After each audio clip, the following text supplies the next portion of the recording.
አንደኛው ሰፍ ሳይሞላ ከኋላ ለብቻው ተነጥሎ መቆም አይችልም። እንደዚህ ሁለተኛው ሰፍ ሳይሞላ ለብቻው ተነጥሎ ሶስተኛ ሰፍ መስርቶ መቆም አይችልም። ላኪን ሲደርስ አንደኛው ሁለተኛውም ሰፍ ሞልቶ ከሆነ እንደምንም ብሎ አንደኛው ሰፍ ሁለተኛው ሰፍ ላይ ገብቶ ከሰዎች ጋር መቆም ካልቻለ ለብቻው ከኋላ ይቆማል።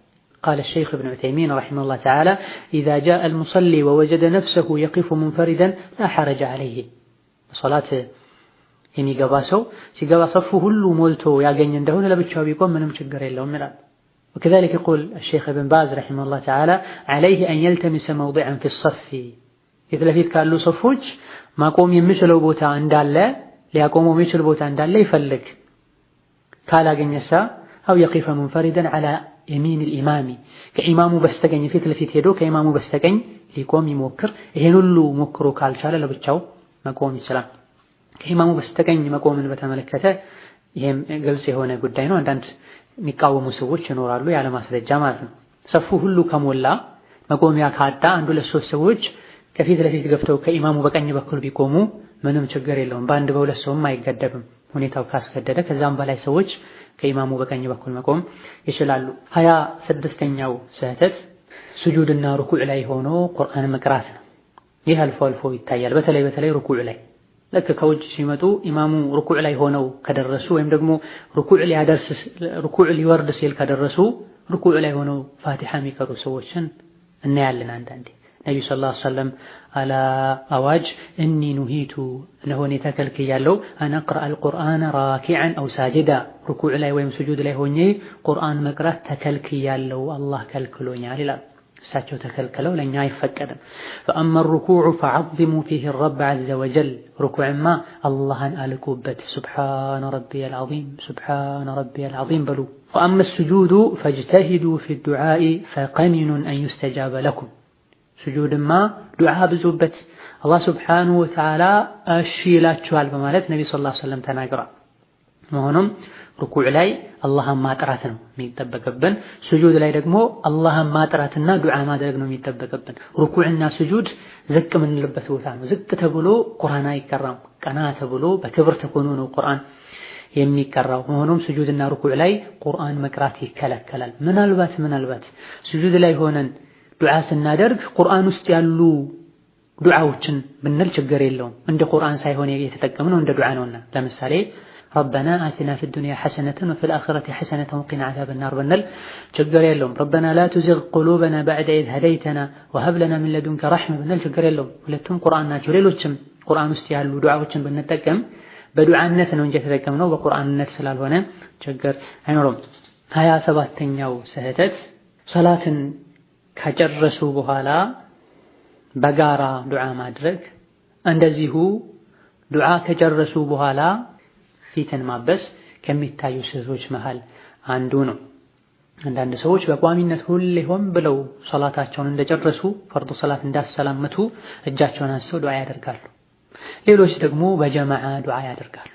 ነው الشيخ ابن باز رحمه الله تعالى يقول لم يصح عن النبي صلى الله عليه وسلم أنه كان يرفع يديه بعد صلاة الفريضة ولم يصح ذلك أيضا عن الصحابة ነብዩ ሰለላሁ ዐለይሂ ወሰለም ፈርዱን ሶላት እንደጨረሱ እጃቸውን አንስተው ዱዓ ያደርጉ ነበር የሚል ከነብዩ የተገኘ ሐዲስ የለም። እንደዚሁ ከሰሃቦችም የተገኘ ነገር የለም። በጀማዓ ደግሞ በጋራ ዱዓ ማድረግ ሌላ ራሱን የቻለ ቢድዓ። ከዚህ ዙሪያ ሼኽ አልእስላም ኢብኑ ተይሚያ ረሂመሁላህ ተዓላ ተጠይቀው ምን ይላሉ? أنه بدعة فقد كان دعاء النبي صلى الله عليه وسلم في صلب الصلاة እነሆ ከሶላት በኋላ በጀማዓ ዱዓ ማድረግ ቢድዓ ነው። ነብዩ ሰለላሁ ዐለይሂ ወሰለም ከሶላት ጋር ተያይዞ ዱዓ ያደርጉ የነበረው ሶላት ውስጥ ሆነው ነው። አዎ ነብዩ ሰለላሁ ዐለይሂ ወሰለም ከሶላት በኋላ ዱዓ መቅቡል ነው ብለዋል። ሐዲሱ አድባረ ሶላት ነው ብለው ከሶላት በኋላ ዱቡር ማለት ነው ማለት ነው። የእንስሳም ይሁን የሰው ዱቡር ከተባለ የኋለኛው አካሉ ማለት ነው። የኋለኛው አካል ከፊተኛው አካል የተነጠለ አይደለም። ሶላትም ላይ በዚህ አገላለጽ ነው የተጠቀሙት። ዱቡራ ኩሊ ሶላትን ዱቡራ አሰላ የሶላት መጨረሻ ላይ ማለት ከሶላት ሳንወጣ ማለት ነው። እንግዲህ ዱቡር የሚለውን ለሰውም ይሁን ለእንስሳ የኋላኛው አካሉ ሰውነቱ መቀመጫ አካባቢው ካለን የኋላ አካሉ ከፊተኛው አካሉ የተነጠለ አይደለም። የኋላኛው አካሉ ከፊተኛው የተነጠለ ነው ራሱን የቻለ ነው ካለን አው ከሶላት ውጪ ዱዓ ማድረግ ሱና ነው ልንል እንችላለን። በጀማም ይሁን በቋሚነት ለብቻ ማለት ነው። ከሶላት በኋላ ዱዓ መቁል ነው የተባለው ሶላት ከማሰላመታችን በፊት ማለት ሶላት ስናጠናቅቅ ከማሰላመታችን በፊት አተህያቱ እንደጨረሰን የፈለግነውን ዱዓ ማድረግ እንችላለን። ይህ ነው እንጂ ከሶላት በኋላ ኢማሙ ዱዓ ያደረገ ማሙሞች አሚን አሚን የሚሉት ቢድዓ ነው። ከረሱልም ከሰሐቦችም ከታቢዒዎችም ከአራቱም የዲን መሪዎች አልተገኘም፣ አይታወቅም። ቢድዓ በሙሉ ጥመት ነው። ይህ እንዳለ ሆኖ በቋሚነት በግልም ቢሆን ለየብቻም ቢሆን ሁሌ አዘውትሮ በቋሚነት ከፈርድ ሶላት በኋላ እጅ አንስቶ ዱዓ ማድረግም ይከለከላል። ፊትን ማበሱን በተመለከተ በየትኛውም መልኩ እጃችንን ስን ዱዓ ካደረግን በኋላ ፊትን ማበሱን በተመለከተ ምን ይላሉ?